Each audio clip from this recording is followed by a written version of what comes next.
waste what's left. The storms we chase are leading us, and love is all we'll ever trust. Yeah, no, I don't wanna waste what's left. And on we'll go,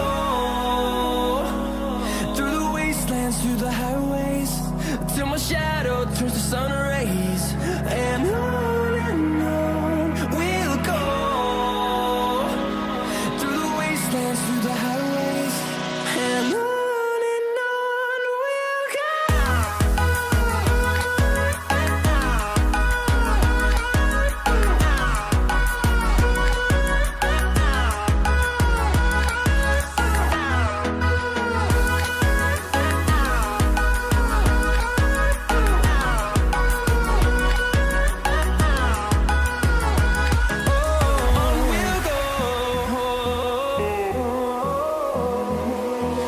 Finding life along the way, melodies we haven't played.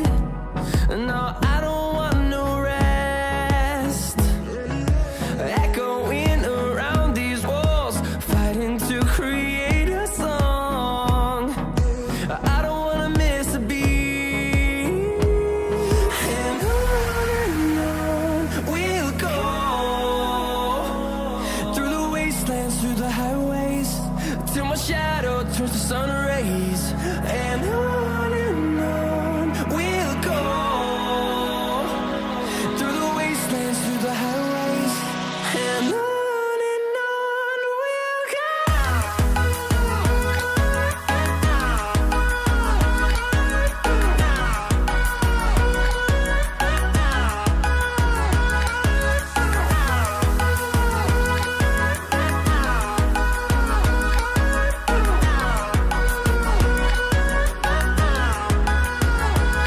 And we'll grow in number, fueled by them to see the horizon, turn us to thousands.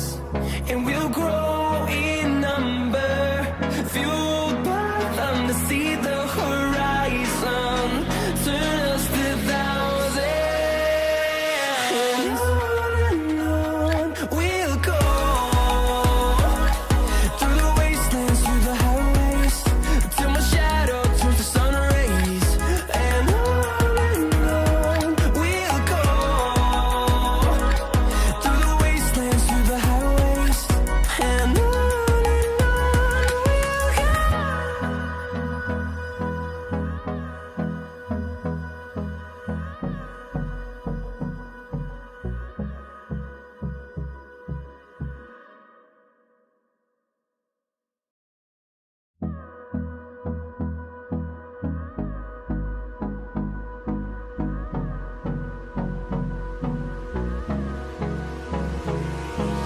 Hold me close till I get up.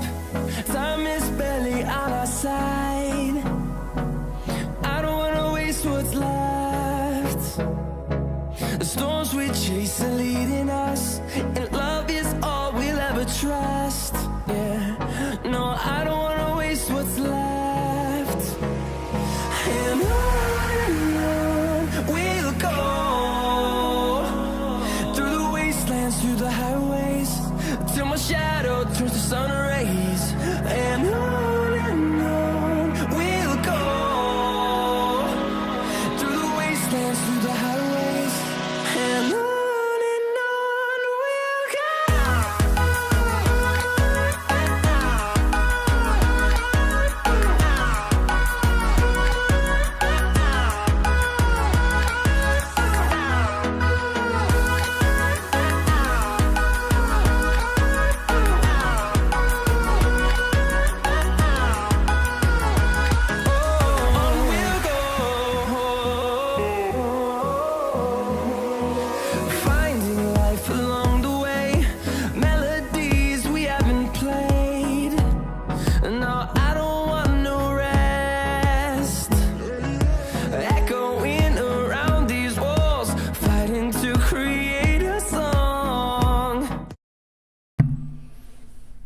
Alright, just doing a quick audio check here.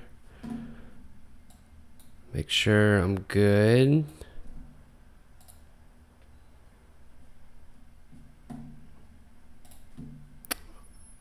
All right, I think I'm good. Welcome everyone. It has been a long time since I've streamed, so I want to make sure. That's why I'm kind of. If you see me looking to the right, I'm checking out the stream preview. Make sure the video and the audio looks good. So, as you can tell, I'm in a new place. So, in the past 10 months that I've haven't streamed, I actually moved. So I'm in a new room. Pretty kind of a blank canvas for right now. But I do plan to add some, I want to call it decoration, but definitely some sort of decor in the background. So yeah, I'm excited to be back. I've really missed streaming, and a lot has happened over the past 10 months. So this stream, really just kind of going over, just chatting with you all in the live stream chat, and then also kind of going through some kind of recent events. Hence, I actually have one of those events actually on the screen here, Cisco Live. So figure we could start out just kind of where I've been the past 10 months. So I think my last stream I saw was like August, sometime in early August, like August 11th. So back in late August, I actually had my first child. And so we've been very busy with that for the past 10 months and ongoing. So that has kind of changed my world, flipped it upside down in such a great way. So that's been the biggest piece. Trying to think, the work side. I've tried to continue producing content. I've actually produced a couple blogs for my job. So surrounding hiatus, it's talking about hiatus and Genie and things that we like to talk about here on stream. And so there's been that. I've recorded a few YouTube videos as well. I've talked about some projects that I have going on. Really just hobby projects. And I'll pop that up now. So all my projects are on GitHub. Probably the biggest one. There's a few, so I'll kind of run through a couple of them, and then kind of highlight over one of them that I think it's pretty big. That's all I gotta say. So I have a project called DNAC Sidekick. I made a video on it. It was actually ended up being a really long video, I think. I aim to minimize that and make it like 10 to 15 minutes, but I think it ended up closer to 30 20 to 30. But anyways, so this project's called DNAC Sidekick, and it's meant to be it's a CLI app. It's built on Python. It's a CLI app used to interact with Cisco's DNA Center, which they recently renamed to Catalyst Center, I believe. That was an announcement at Cisco Live US in Las Vegas at the beginning of the month in June 4th through the 8th was that event. And so regardless of the name change, this tool will go through and interact and produce all this content and provide all the content that you need from your DNA center. So it could check your device inventory, it could check your device health, your client health. It can actually produce inventory files for other tools, such as a hiatus inventory file, or testbed, I should say, and then a Ansible inventory file. Sorry, I've been out of it for a bit. Let me go ahead and zoom in a little bit, because I know on stream, there we go. Let me look at the preview. There we go. So I know on stream, it can the text can be kind of small. So you can pip install this package. and then you're pretty much off and running. After you install the package, I guess it could be before as well. You have to export some environment variables, and these environment variables are specific to you and your deployment of DNA Center. So your DNA Center URL, your username, and your password to log into DNA Center.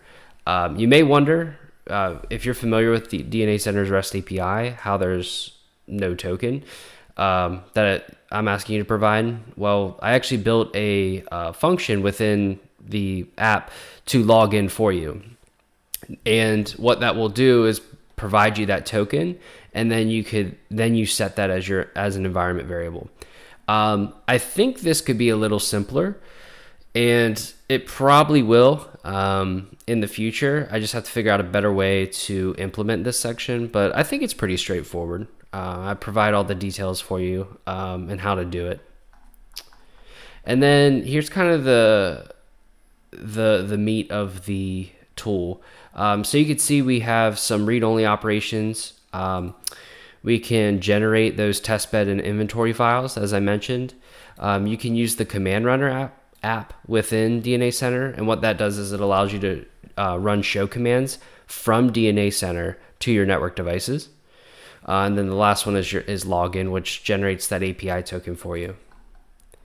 So you could go through and kind of read through all the bullet points and see some sample commands. I think I built it to where it can be extensible, right? So get inventory devices, kind of think of it as each level. So if you have let's say I wanted to do a read only for the assurance piece, right? The monitoring piece, we could do get, health or get assurance, and then kind of branch it out from there. So I tried building it. This was really my first CLI app that I built, and kind of, extended on it.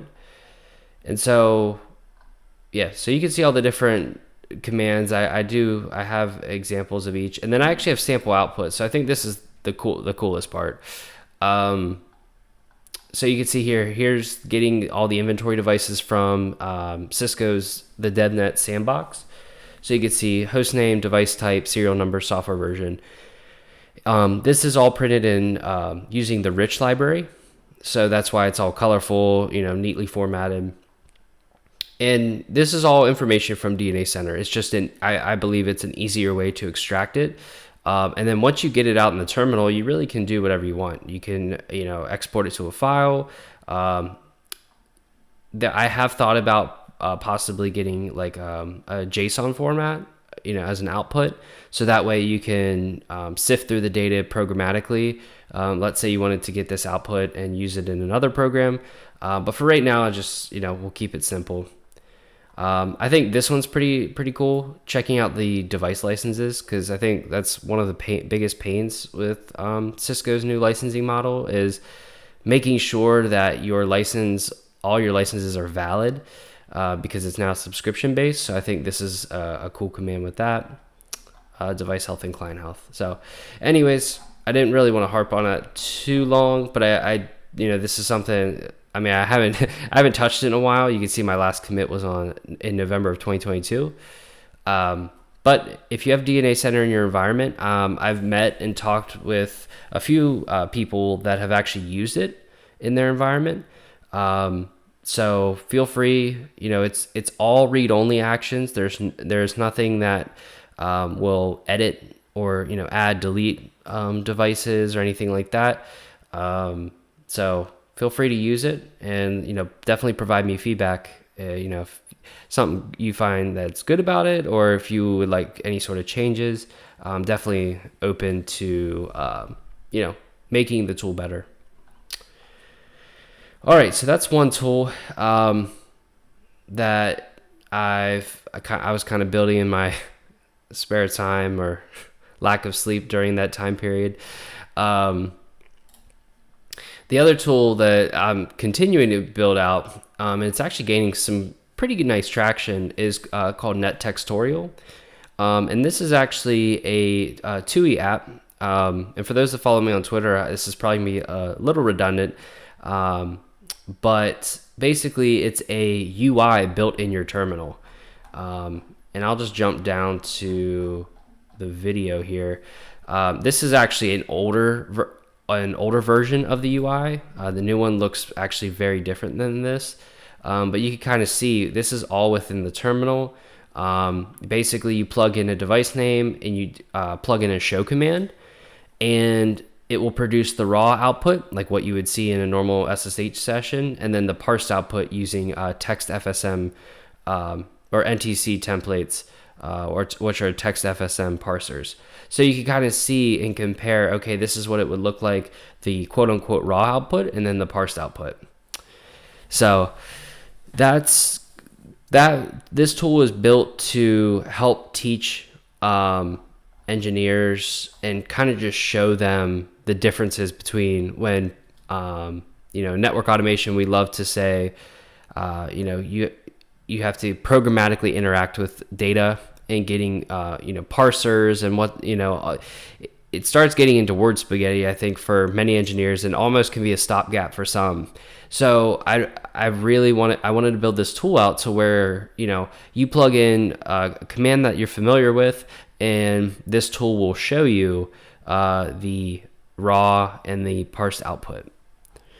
So like I said, the UI looks very different now, but you can clone this repository, download the project dependencies, and get it up and running in your environment or on your PC. I won't get into all the ins and outs of a TUI app and the library that kind of this is built on, called Textual. But I just want to say I'm a huge fan of it. And if you're interested, I'll point you to the documentation. And I think this is probably the best place to start. So I'll pop it in the chat. So you can take a look at it. And it's constantly being updated. So if you go to the blog section here, like I said, let me zoom in a little bit. If you go to the blog section, you can see, a couple times a month, Will, who's the creator, lead maintainer of Textual, is basically, he puts release notes but in a blog format, which I really like. The blog is very short and it has examples and screenshots. Super nice. So highly recommend you checking out the blogs, checking out the guide. Very cool app. So let me go ahead and pop open. I got some notes because I wanted to make sure I didn't lose track of time. All right. So yeah, that's pretty much what I've been up to. If you're joining the chat or joining the live stream, please feel free to drop any questions in, any comments, anything you want to talk about. Like I said, this is really just my first stream back.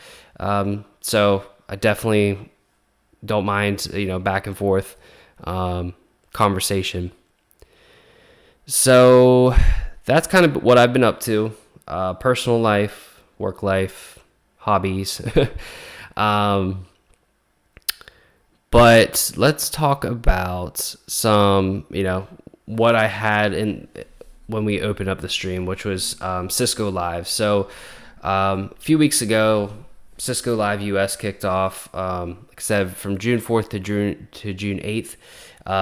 It was out in Las Vegas. I attended and had an amazing time. I had a really good time, mostly because I got to meet many people that I communicate with online and that I met online. So I was able to put a face to a name and chat with them in real life. And I think talking with someone face to face versus through a Discord channel or DMs or whatever, it really makes such a difference.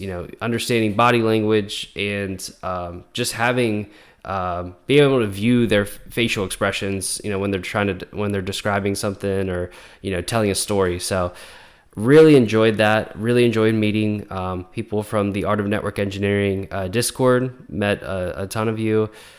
So definitely had a good time meeting everyone from that Discord. Got to meet actually Tim and Lexi, the hosts of the podcast, of the Art of Network Engineering podcast. Great people, great conversation. So really nice to meet them. And I actually met Andreas. He was the first DevNet expert, first person to pass the DevNet expert exam. And if you've been part of the live stream, you know that I was, last year I was actually studying for the DevNet expert exam. Probably one of the, I can't confirm, but I definitely one of the first 5-10 people to take it. And I took it twice, did not pass. But I did get to meet Andreas, who did pass. And so got to have a couple beers with him.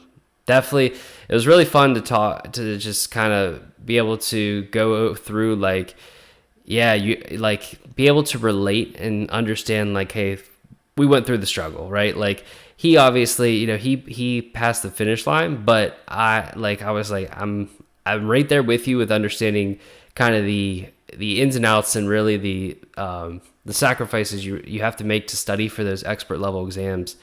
So I yeah, it was definitely cool to talk to him and sync up with him. So yeah, it was very cool. So besides meeting people, got to check out I got to take an exam, which I'll touch on here in a few minutes. And I also got to check out Cisco Modeling Labs, their newest version that's set to come out sometime in July, I believe, CML 2.6. And the cool part with the new update, I don't have pictures or screenshots or anything like that. We'll just have to wait for the official release in July. But they changed the UI to be much more, in my opinion, much more user friendly. And so I think everyone will like what the new updates will bring. I think it just adds on to some of the nice updates we had in 2.5. But 2.6 brings just some additional UI updates that I'll definitely go over. I'll make a video on, maybe even stream about. But CML 2.6 is definitely, has those quality of life upgrades, I'll call them, that are needed for sure. So I mentioned talking about the passing an exam out while I was there. So when you buy a full conference pass to Cisco Live, you get a free voucher for taking a Cisco exam. So the exam that I took was the Cisco DevOps. And let me pop that up here. There we go. So I will be 100% honest. I went in taking this exam expecting to fail. The purpose, the reason why I wanted to take it was I wanted to get a feel for what the exam was like. Going into it, I was like, all right, just try to remember like how, some of the things they touched on, some of the wording of the questions and that sort of thing. But as I went through the exam, I started noticing, I was like, because I studied for the DevNet expert, some of the concepts, right? Some of the things that are described here, Terraform, Kubernetes, talking about different DevOps practices, CI/CD pipelines, all of that I was studying for the DevNet expert. So I was very familiar with some of these topics. And as I was going through it, I was like, wow, I feel kind of good about it, right? Like, I think if you've taken a Cisco exam, as you go through the exam, you kind of can almost self-assess like part way through and be like, yeah, this is gonna have to wait. We're gonna have to take another, another attempt. Or as we're kind of like you're going through it, you're like, oh, this actually like this is doable. Like I feel pretty good about this. I was leaning towards I'm feeling pretty good about this about halfway through. There are definitely some questions that stumped me that I was like, I throw a dart at a dartboard, like, all right, I'll go with C, but there were, many questions that I was reading through and I'm like, I'm familiar with this. Like I feel comfortable with this question and, with my answer. So long story short, went through, I actually passed the exam. And so that I took it. So I took the exam. I tried taking the exams early in the conference. That way I just gets it out of the way. But I actually took this exam Wednesday morning. So for those unfamiliar, Cisco Live basically runs from Sunday. There are sessions. So I guess I'll include Sunday, but like Sunday through Thursday afternoon. And I took this Wednesday morning. And so I was, it's towards the end of the week. I was feeling pretty good about it, but I went into it, like I said, had kind of those self-assessments going through and was like, yeah, I'm feeling pretty good. And, sure enough, I passed and definitely I feel good about it. And that made me feel so good after my Wednesday couldn't have been any better, to end the conference. So, yeah, it was a very fair exam. For those that are looking to take the DevOps exam,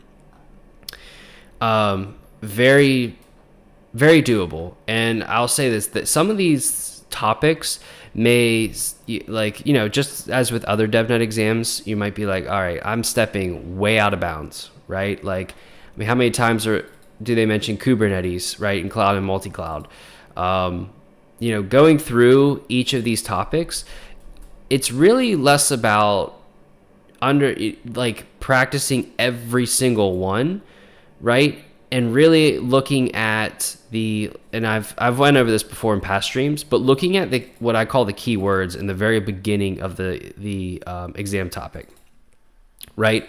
So describe, utilize, interpret, validate, right? Those are deploy. Like these are some of the key words. And so for anything that says describe, you really just have to understand how to describe what they're asking, right? You may not be asked to lab it up, or you might not be asked to, deploy. However, I would suggest, like here, this first one, describe concepts and objects of Kubernetes. You could read Kubernetes documentation and kind of draw it out. But I think, especially with Kubernetes, labbing it up and seeing a Kubernetes deployment, I think that's like the biggest key into understanding each of these concepts. So, on the exam, you may just get, hey, describe this about Kubernetes, right? But I think labbing helps solidify that knowledge. Now, I will say any part that says deploy, validate, construct, you're going to have to understand and have some experience, whether it's on-job experience or lab experience with each of these topics, right? So if it says validate the success of an application deployment, well, how do you do that in Kubernetes, right? It may be a single command. It might be multiple commands. It may be a whole script that you have to build out. It's really, that's why I said you have to lab this up to really understand it. So yeah, like I said, it was a fair exam. I did, I went in, just really took a swing at it. But I did review these exam topics before I went into it, right? So I had an idea that Ansible would be on it, Terraform, Kubernetes, understanding CI/CD pipelines. I didn't understand the topics that were going to be on it, but I didn't really go through the intricacies of each topic, just knowing what was going to be on the exam. So if you're interested in DevOps and you are looking just to explore the topic, I think this outline provides you a really good starting place. There's a lot going on here, but I will say, there's some solid topics that if you focus on these topics, such as Kubernetes, CI/CD pipelines, Terraform, Ansible, Chef. Now you don't have to really. I will they say under just describing the use. So I wouldn't say like labbing it up, such as CI/CD pipelines and Kubernetes, but constructing an Ansible playbook. All right, that's pretty straightforward. You have to lab that up. Constructing a Terraform configuration, same thing. So it does provide you a solid foundation, I think.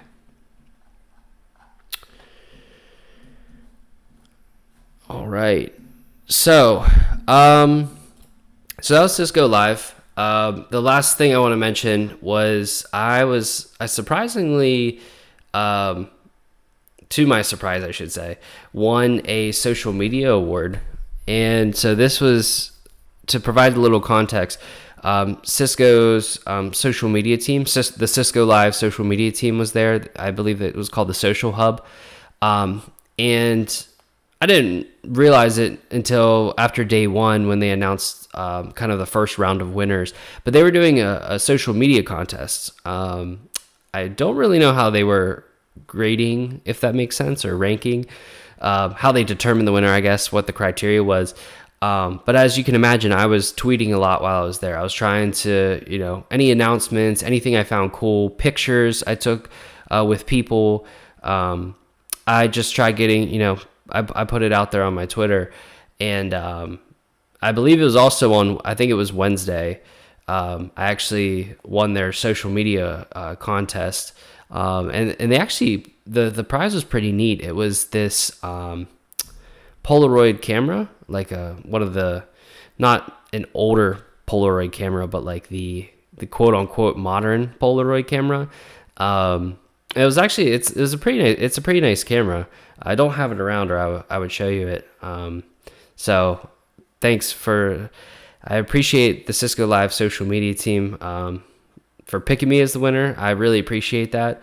Like I said, it was really nice. And it was definitely a big surprise. So, yeah, so you can see it. I believe it's on Cisco Live's Twitter page. You can go scroll through, and you'll see one of my tweets that they, I don't know if they quoted it or if it was a screenshot of it. And you can see, I believe it was the night I met Andreas, when me and him got to sync up. So yeah, it's pretty cool. All right. So that was Cisco Live. There's plenty of announcements and other things you can read about. I wasn't really planning to go through them. The only other thing I wanted to touch on, I just saw the tab open, was their on-demand library is starting to fill out.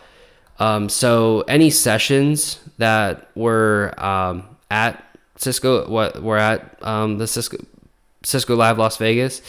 I don't know why that took me so long. I guess I was reading this 2023 Las Vegas.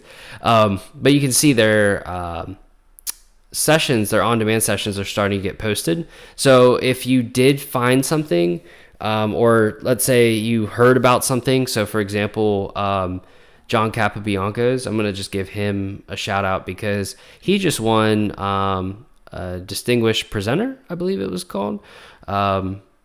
So congratulations to John. Shout out to you.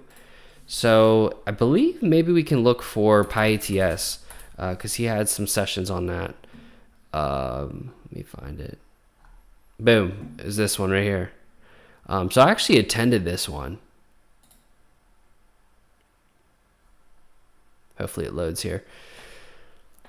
Yeah, distinguished speaker. Yeah, so John actually just tonight, earlier this evening, he just posted that he won, or I don't know if you win this, but he was awarded the distinguished speaker.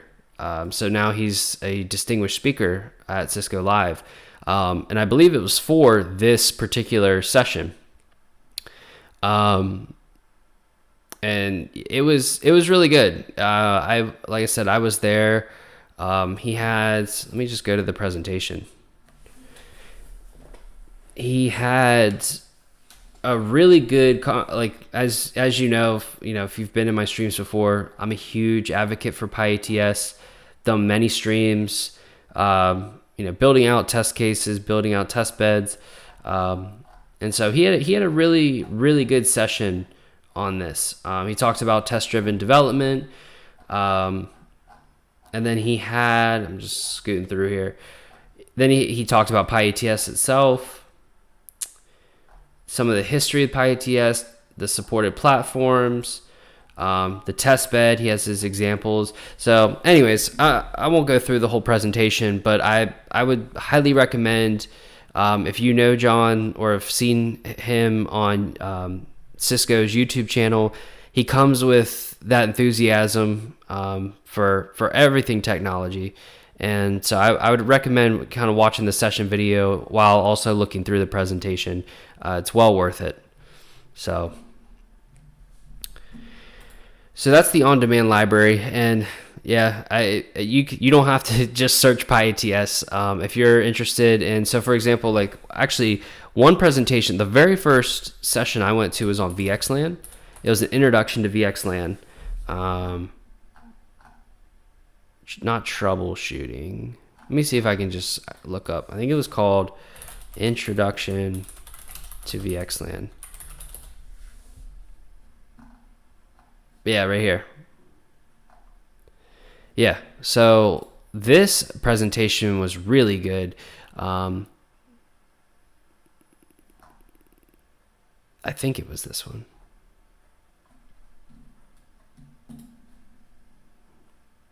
Let me look. Yeah, it was this one. So yeah, it was a really good presentation. I'll probably kind of go back through it. I tried at least going to 2 or 3 different network, true network sessions where it didn't talk about automation, didn't talk about software development. It was talking about networking technologies such as VXLAN, because especially once you get into automation, and for those deep in automation should be able to relate, where you get so deep into programming and software development practices and basically taking the network as data and figuring out how to manipulate, ingest, and all this sort of thing. Your brain capacity, it's filled to the top, right? So it's tough to be able to go back to your roots of network engineering and, flip-flopping between them. So I always like to, jump back and forth between, I went to this VXLAN one. I believe I signed up. I might got waitlisted for one on BGP. So I'll probably look up that session and review that one as well. So yeah, I've really enjoyed kind of, going back to my roots of network engineering, and revisiting the technology, because I still love the network engineering aspect of it, even though I'm more kind of in the automation side now. Angel said, distinguished speaker. Yeah, you're right. Sorry, Angel. I just saw your chat message. All right. So let's talk about some future streams and some ideas that I have. So we have a few topics, and this is just things that I've been picking up over time. So I quickly jotted down a list of a few things that I've been thinking about going through. So the first one is this piece of software called Ostinato. So actually, the creator of Ostinato, we were messaging back and forth in the spring. I want to say probably March. It was earlier this year. It's been a while, but we were going back and forth, and he was asking if I could take a look at Ostinato, and I I've looked at it and I've labbed it up a little bit, and I plan to make a whole video about it. So I'm not going to dive too deep into it. But let me go to, we'll just plug this here. So it's a, I just want to touch on it, but it's a traffic generator. So you've probably heard of, like T-Rex. I believe there's one just called like Traffic Gen. There's a few traffic generators, and there's some that are free. There's some that you pay for. There's some that are production ready. So I won't go through each and every one because honestly, I don't know the ins and outs, right? So like I said, Ostinato came on my radar.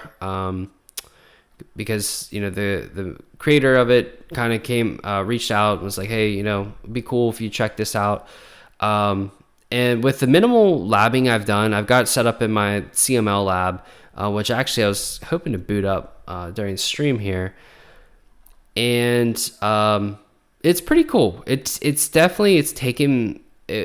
a little bit of a learning curve, but honestly, I'm the type of person that I try it out first, and then I read the documentation, which is totally backwards.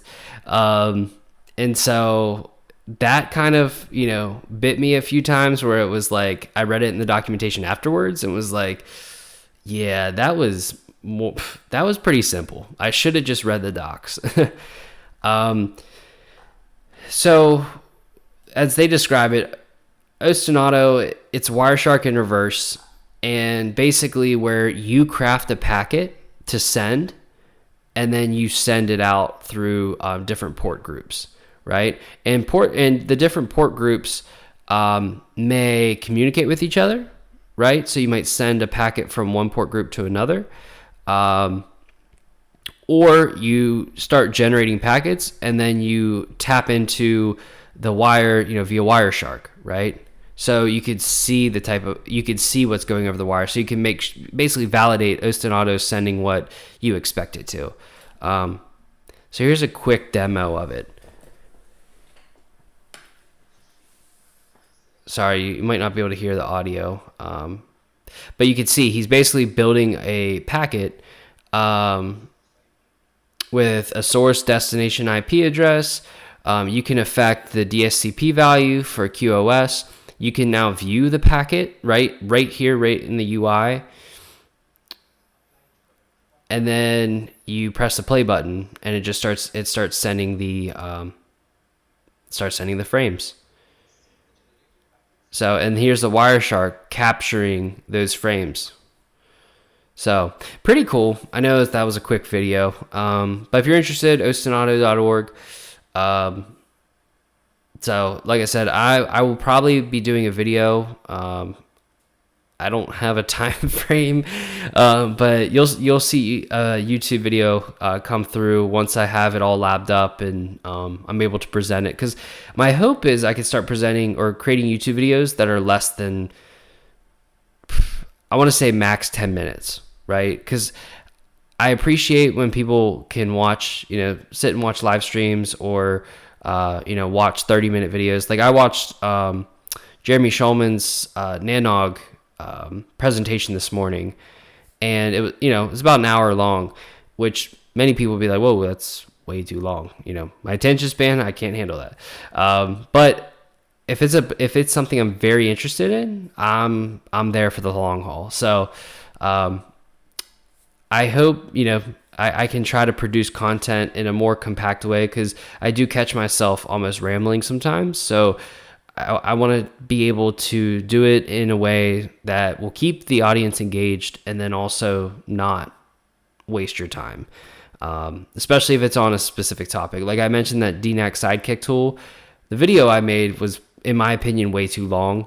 I should have shortened it, but I just got too excited and just kept talking and going through it. So Angel said, funny word, if Italian, it would mean similar, like stubborn. Oh, I did not know that. I definitely did not know that. So that's funny. All right. So anyways, Ostinato, could be a stream topic, may also be a video. So more to come on that. Another topic or something I've kind of been thinking about is creating a CI/CD pipeline with CML, and specifically using Terraform with CML. So for those that may have not seen, so I made a YouTube video on this as well. So Terraform, there's actually a CML2 provider for Terraform that will create a CML lab for you. And I actually have a repository for this. Terraform CML2. So there's two different ways to deploy a lab using Terraform. I'll actually just go off of my code. There's define mode and import mode. Define mode, you actually create the individual pieces one by one. So you create the nodes, the links, and then you run the lab. So I don't want to say it's a manual process, but I would say it's more manual than the other way, which is called import mode. And import mode actually takes a topology, a YAML file, which describes your topology, right? And this is something you can pull right out from, you can export. So if you create a lab in CML, you can actually export a YAML file, and this is what it will look like. It describes all the links. It describes all the nodes and the configuration. So if you have like any sort of, like, let's say you have a Bootstrap configuration, you can include that in this file. Limits on the CPU, the RAM, describing the node, any sort of tags you want to do. So the tagging's cool because the tags allow you to basically move or alter the boot process. So based on the tag, you can actually say, hey, boot up the routers first, and then boot up ext, right? You can see on the right side here all the tags that are in this file. So it's cool. It allows you to kind of manage your resources that way, interfaces and so on, right? So anyways, this YAML file has everything you need. And so all you have to get from Terraform or provide Terraform is that YAML file. And so you can see we have the provider CML, right? And then the resource name is CML2 lifecycle, the name of the lab, and then a topology file, right? So you load a YAML file, and then you give it a lab name. And the lab name, I will say that the lab name is a variable within the topology file. So if I go back here, you can see I have a single curly brace with a $sign. That indicates a variable. You can see it's called lab name, right? So if I go back to my Terraform configuration, you can see I provide a value to this variable name called lab name. It's called Dan's lab, right? So kind of think of it as feeding it a Jinja 2 template variable, keyword arguments are basically a dictionary with key value pairs, right? And the keys are the variable names within the template, kind of the same process. So we have the topology, and then staging is cool because this is where I mentioned you can actually boot things up in different, what they call stages. And so like I'll, boot up the routers first and then ext. So all the routers must be booted up before we move on to the next stage. Angel has a question. Any alternative with container labs? We're getting there, Angel. We're getting there. So that's actually my next topic here. And so I think it actually comes at a good time because I don't really have too much else to say about CML2 or Terraform with CML. There's basically the two modes, manual definition or importing a YAML file. And so, yeah, this is on my GitHub. If you're interested, I'll actually just put the link in the chat as well, so you can check it out. It's pretty straightforward. Just follow the documentation to install Terraform. And if you have Terraform already installed, then you're set. You just need to have CML instance, the Cisco Modeling Labs. So, all right.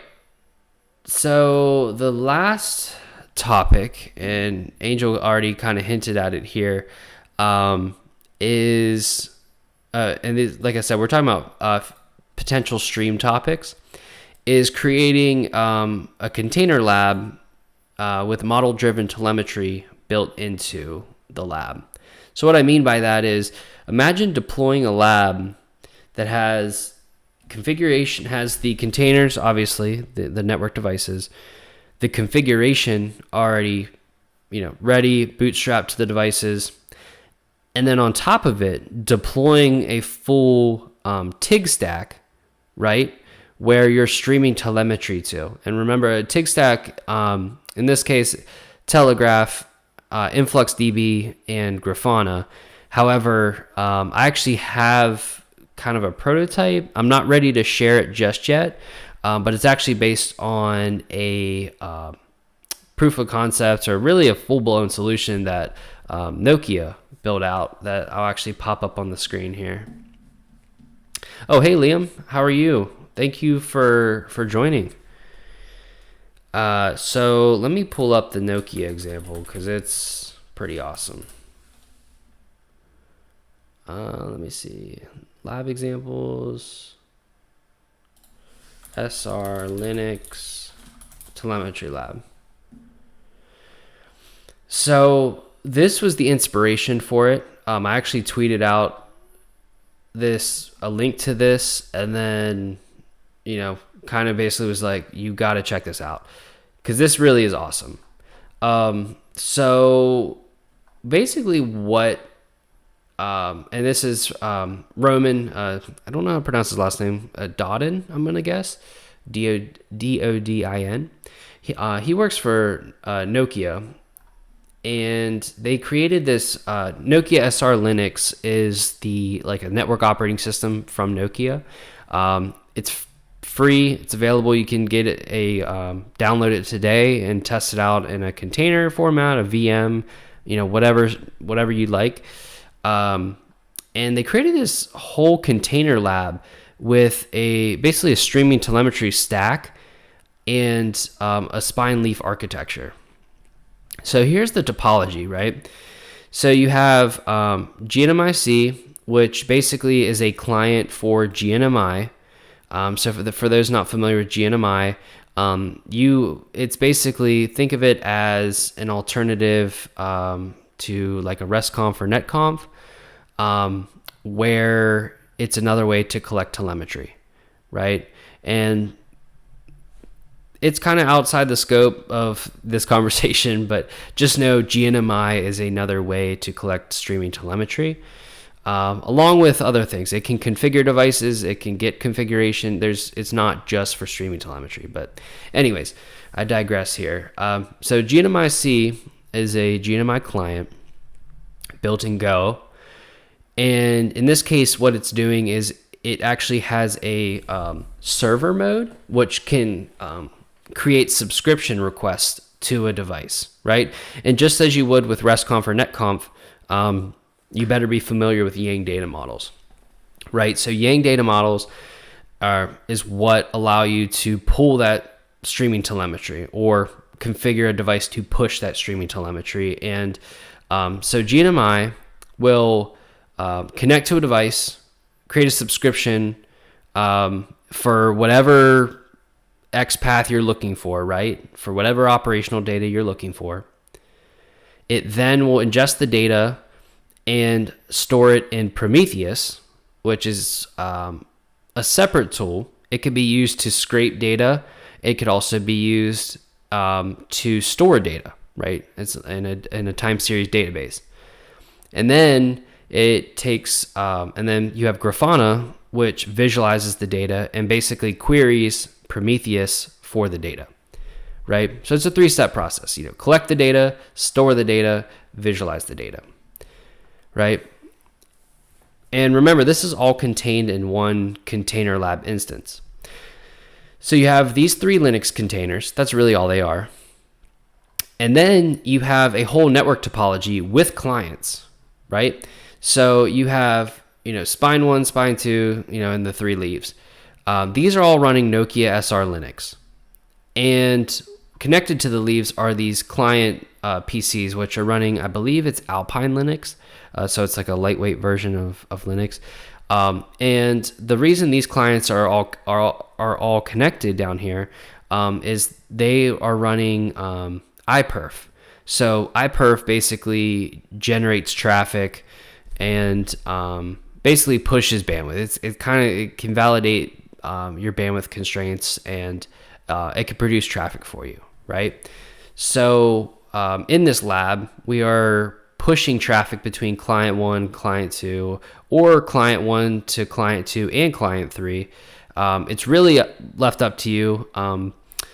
And so what that allows us to do is in Grafana, you can visualize when you boot up and say, hey, run an iPerf test between client 1 and client 3, you can see the links light up. And basically, you can see that bandwidth push, right? So all of this, like I said, is contained within one container lab instance. And whether you can call it, I'm calling it an instance because I don't like to be repetitive as far as like saying container lab. But let's go ahead and just take a look at this YAML file. So, for those unfamiliar, container lab, a topology is defined in a YAML file, right? We won't go through all the specifics, but you can see we have our list of nodes. So you can see the 2 spines. There's a configuration that is in a configs folder, which is in this Git repository. You have the leafs, same thing. Management IP configs are already stored, written out. You don't have to go through and manually configure them. The clients, which I mentioned, are running iPerf. So the configs here are related to the scripts. So the client 2 and client 3 have bash scripts associated with them that help run the iPerf tests. So that way you're not running a bunch of manuals. So like here's how you would have to run iPerf against, and this isn't even a full command. This outputs it to a log. But you would have to do iPerf 3 and then a bunch of flags to run the iPerf tests between clients, right? So iPerf works in a client server architecture to where there's a server and then there's a bunch of clients that the clients would then have to say, run this iPerf test to this iPerf server and, given these flags. And that's where client 2 and client 3 come in. So these configs are actually it basically loads a bash script to run that iPerf test back to the server, which in this case is client 1. And then the telemetry stack, right? So as I mentioned, these are just Docker containers. So we have GNMIC, we have Prometheus, and then we have Grafana. Angel says, iPerf can be replaced with Ostinato. Maybe sounds interesting, though. Yeah, so Ostinato, that is a good point. It really depends on your use case, Angel. iPerf, you can't do any sort of packet crafting. From my understanding, it's just pushing bandwidth. So you're just doing bandwidth testing. Whereas Ostinato you can get very particular with the type of packets you send across the wire. Technically, I guess it could be replaced. I don't know if there's limits to Ostinato as far as bandwidth constraints or how much you can push. I know it can get pretty high, so most likely you could replace it. In this case, you'd have to get a container as well. You'd have to get Ostinato's container. And so, yeah, there are some steps, but yeah, I'm sure you probably can. All right, so the telemetry stack, like I mentioned, GNOIC, it's a container. There's some configuration that goes with that in a YAML file. Here's Prometheus, same thing, has a config file in a YAML format. Here's the image. And then Grafana also has an official Grafana image. And then there's multiple config files for your data source, which in this case is Prometheus. There's some preloaded dashboards. So dashboards are actually defined using JSON in JSON. So you can literally take a JSON file, which if you look at the raw JSON, there's a lot. Like it's hundreds of lines. But you can take that JSON file and you can actually tie it to a dashboard. You can actually basically define the dashboard as a JSON file, as text, which will then be translated to, what a dashboard might look like within Grafana. It's pretty cool. And then there's also, in order to visualize some of the like I mentioned, the bandwidth, the links change colors and the metrics are shown within the dashboard. There's a plugin called flowcharting. It's very cool. I haven't really messed around with it too much, but it helps allow that dynamic behavior of attaching metrics to an image and then also changing colors and whatnot. And then there's some logging. I haven't really messed with this too much. Syslog, Loki. Some of this is particular to Grafana, like Loki helps parse logs. And it's like their solution to, I don't want to compare it to Splunk, but kind of that syslog server, right? To where it can parse out the syslog for you. And then the links, which basically describe how all of the nodes are linked, connected. All right. So it's kind of just goes through looking at, all of the different protocols running. You can see BGPs running. You see the telemetry stack describes that. Here is where it gets cool. So I mentioned flowcharting here, or the flowchart plugin changes colors and allows you to visualize some of the metrics. Well, here you could see the different, the colors match up to the amount of bandwidth being pushed through the port. And you can see some of the metrics here in what direction it's flowing, right? So I think it's pretty cool because, you kind of get a dashboard that's also updated in real time. And the way that we push that and kind of get that bandwidth generated and, this visualizing the lights moving, right? The lights flashing, I should say, is using the iPerf and using those shell scripts I mentioned. So here's a pretty cool, I don't know if I can, hopefully you can see it here. So basically, all this is coming in real time through streaming telemetry using GNMI, being stored in Prometheus. And now this is Grafana visualizing all that data from Prometheus. And you can see, I'll kind of go back here, but just, you can obviously see this chart being updated, and I apologize that it's small. If I try putting it full screen, you will only see part of it. So just pay attention over here to all the links and the little dots. They'll change colors as the bandwidth changes, right? So you can see some of the links are turning orange, then they just turn green. And then like this dot just turned red. And then, some of the green went away, and then now there's some orange. So all this is being sourced. This isn't just, guesses or anything like this. Is all being sourced from the device. The device is pushing telemetry to a database, a time series database, and that time series database is being queried by Grafana, which then updates these dashboards in real time. Now this graph over here, the throughput graph, is you could get that with Grafana out of the box. But all this over here, the nice network diagram, clean looking diagram with some of these little the colors updating, everything like that. That's that flowcharting plugin I mentioned at the beginning. That allows us to basically take, I believe this is a draw IO diagram, and basically overlay it with real-time metrics and allow those colors to dynamically update, the links to dynamically update. So it's very cool. I think this is like, if anything, you can show this off to your team. If you're in a consulting role, show it off to a client.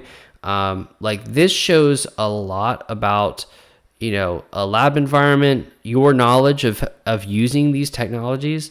'Cause you have to think, like, you have streaming telemetry, which encompasses Yang data models, in this case GNMI. So you have to be able to understand that. You have to be able to deploy this, you have to understand Docker, containerization. You have to understand how to configure each of these tools, right? Configure GNMIC to subscribe and understand the XPath to get to the data source you want, or the Yang data model that you're looking for. So there's that piece of it. There's the Prometheus side, which it's a database. And then there's the Grafana side, which I've learned through trial and error is an art of its own. So yeah, it's all very cool. And I think, being able to pack up and have this run, I've ran this on a laptop, all of this. And you have to think about everything running, right? You have everything I just talked about, the whole TIG stack, the telemetry stack. You have all, 5 nodes, five network devices, emulated network devices and containers running.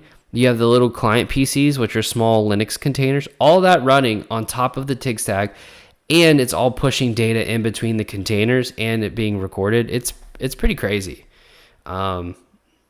It's wild. That's all I have to say about that. Hey, David, thank you. Appreciate it. I'm glad to be back. So, thanks for joining the chat.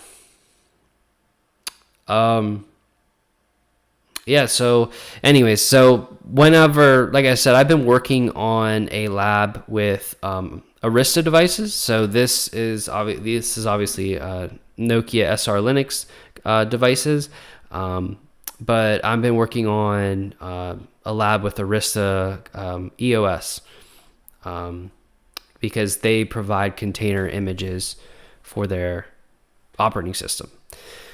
So yeah.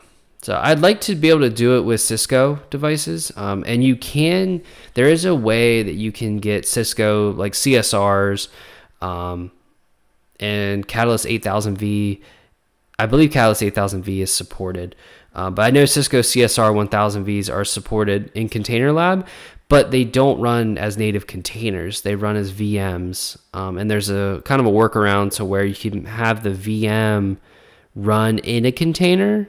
Or appear as a container. I'm really not sure the ins and outs of it, but I don't know. To me, it also sucks a lot of resources, right? Because these containers, they might run only like a gig of memory versus a CSR needs at least like 4.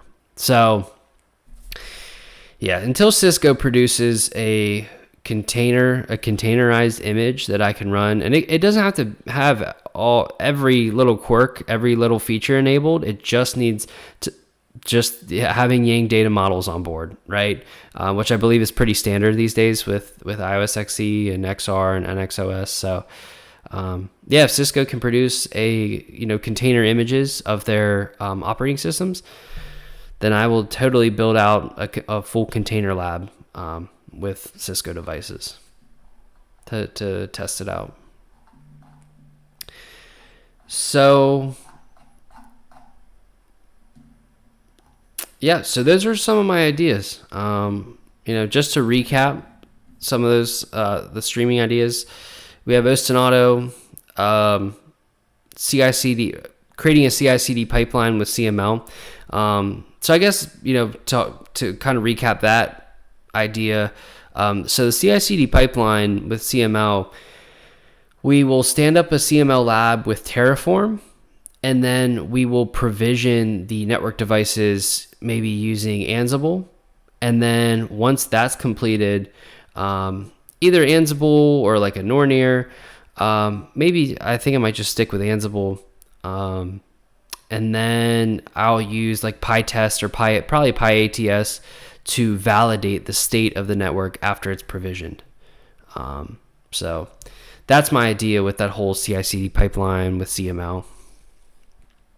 And then the last idea here, with Container Lab and building out this whole streaming telemetry lab, with Arista images. So that I feel like I'm close to being kind of ready to show. Like I said, some of these ideas will probably be videos, like pre-recorded videos, and others will be kind of, live streamed. Angel says, correct. It runs on top of a mocking Ubuntu container as a VM, and it demands a lot of RAM. Right, Angel. And at that point, yes, okay, if it's technically a container, sure, but I don't want one container eating up, 4 or 5 gigs of RAM. Because then, my laptop will get hot or just quit working. And you can't deploy, like in this case, like these Nokia SR Linux containers.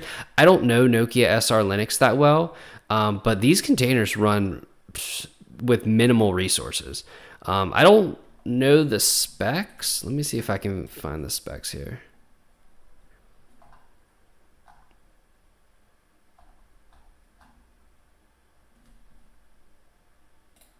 Open container image. Well, I will say this though. I mean, SR Linux, hold on, let me zoom in a little bit.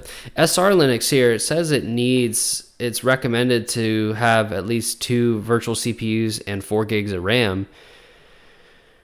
So, yeah, I mean, it's not like, I think these are more kind of, just in case you might, if you have all the features turned on, you might need the 4 gigs of RAM, because for some reason I feel like I ran an SR Linux container, just booted it up, didn't really configure much on it, and it was running at about like 500 megs of memory. But maybe I'm not remembering that correctly. So yeah, it's pretty cool though. It's SR Linux itself it's pretty interesting. I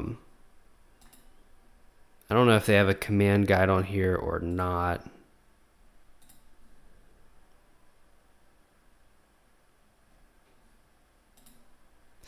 Yeah. But yeah, anyway, so I find the most interesting part about SR Linux, this will be kind of the last thing I want to touch on with this, is you can get it from the GitHub container repository. So that's what the GHCR stands for, is GitHub Container Registry, or repository, I believe registry. Registry. So they have it freely available. So you can pull down this image right now and get started on SR Linux and like learn SR Linux. So I think that's pretty neat that they just allow their network operating system to be available, so you can quickly, spin it up, learn the CLI, right? Because I feel like it makes sense. Yeah, you can programmatically interact with it, but if you understand the CLI, then you kind of understand what you're looking for and what nerd knobs can be turned on it. So like you get it spun up, you get a container, and then like here it looks like you're doing Docker exec, so you're just getting right into it to the SR CLI, and you can see here you get a prompt and you're on your way. You can use type help to kind of figure out what you can do, what features you can configure and set. So yeah. So anyways, yeah, that is pretty much, I'll put a link, I'll put this link as well. I think this is really cool. This streaming telemetry lab for SR Linux. And the cool part, and I understand why they built it and spent time building it out, is because SR Linux has a 100% Yang coverage on state and config data, which is huge, right? Because you have to think like there are, I don't want to say the reason, but a lot of people may, frown upon Yang models because they don't cover everything, right? They don't cover everything that they may be looking for. So let's say you configure some, I'm just going to make up like a specific BGP feature, right? Maybe you want to monitor that feature. Well, if the Yang model isn't extended, or provides that as a a read-only value or something to where you can extract it, then you can't monitor it, right? You can't stream that. You have a streaming telemetry built for that feature, which stinks.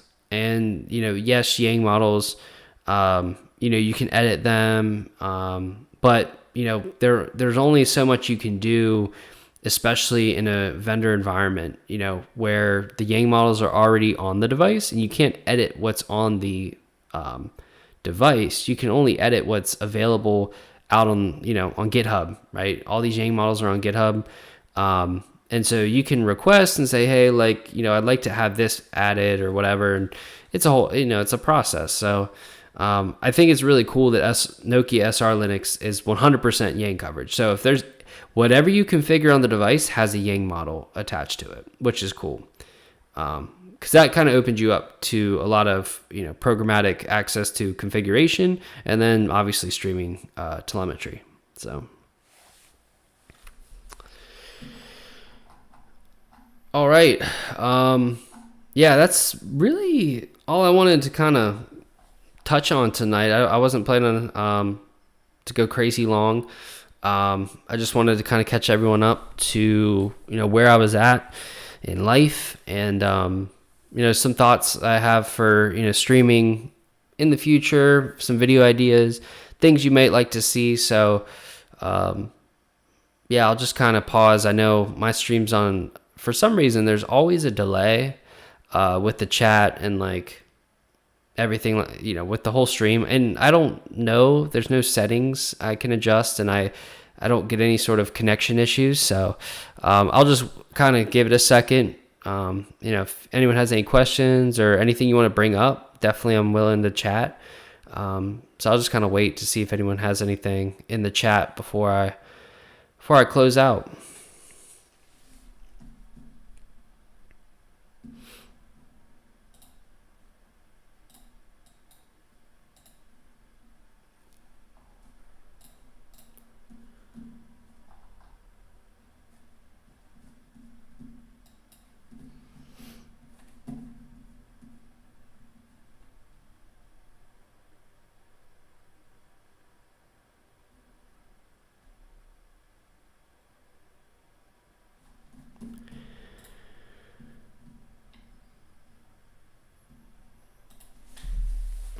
All right, yeah.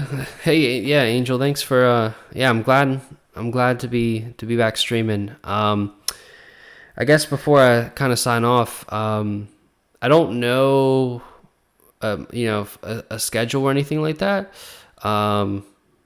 But yeah, I'll definitely just watch my Twitter. I'll try to keep it updated. It'll probably be Thursday nights if I'm streaming. So, especially on Thursdays, I'll try to get something out early. I appreciate it, David. Thanks for tuning in. I really appreciate it.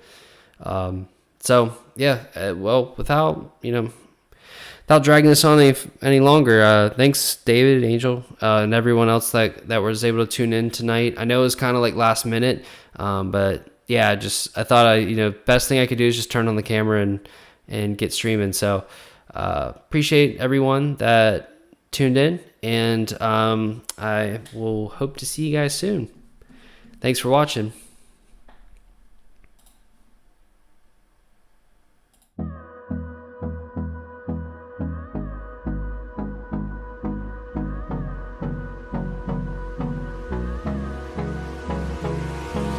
Hold me close till I get up. Time is barely on our side. I don't wanna waste what's left. The storms we chase are leading us, and love is all we'll ever trust. Yeah, no, I don't wanna waste what's left. And on we'll go, through the wastelands, through the highways, till my shadow turns to sun rays. And